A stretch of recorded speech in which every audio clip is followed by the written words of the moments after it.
Ransoming games doesn't quite work, but I think I know a similar tactic that some people have used, particularly in the social gaming world.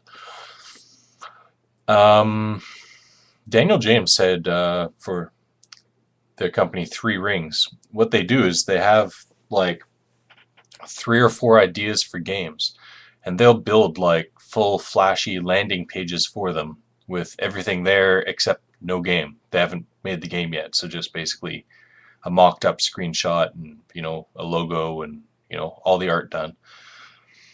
And they will advertise as if the game exists on Facebook. So they'll buy ads for like certain demographics or whatever, and yeah, they'll track how many clicks each of those four ideas get, and it has to make a certain minimum, but they go with the game that got the most clicks. And of course, you get to the landing page and it says, click here if you want to be added to the mailing list when the game actually is released.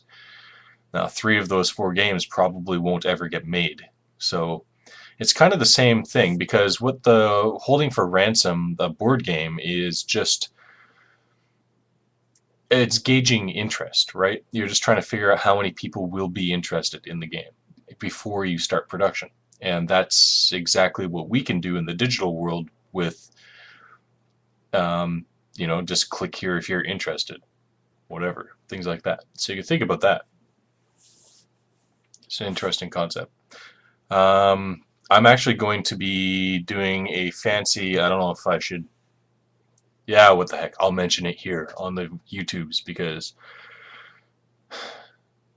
okay, so the game I'm making that I mentioned last week is, the biggest hurdle is I have to get 5 to 10 people playing a 30-minute game at the same time without drop in or drop out or anything, and that's difficult. It's difficult to get people to do a time commitment of any kind, never mind online when there's so many other instant happinesses available.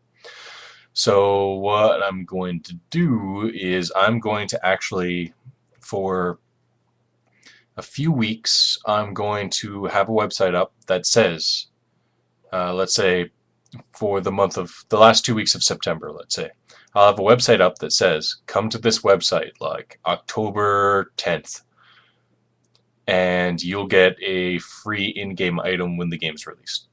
Something like that. And you have to come on October 10th at like 7 p.m. Pacific time. Like, that's the only time you can get it, between 7 and 7:30, just by visiting the site. But here's the trick. Between the end of September and October 10th, that message disappears. So there's like a 10-day window to give people a chance to forget about it. And only people that committed on the website in September will be able to collect on October. So you can't just message your friend and say, hey, come to the site right now, because it won't work. You have to have signed up before, remembered, and then show up.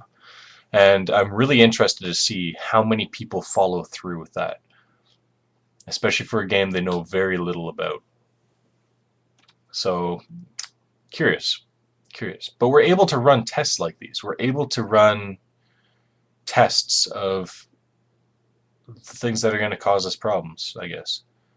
And why not? Why not run those tests before you put in the effort to actually make the game?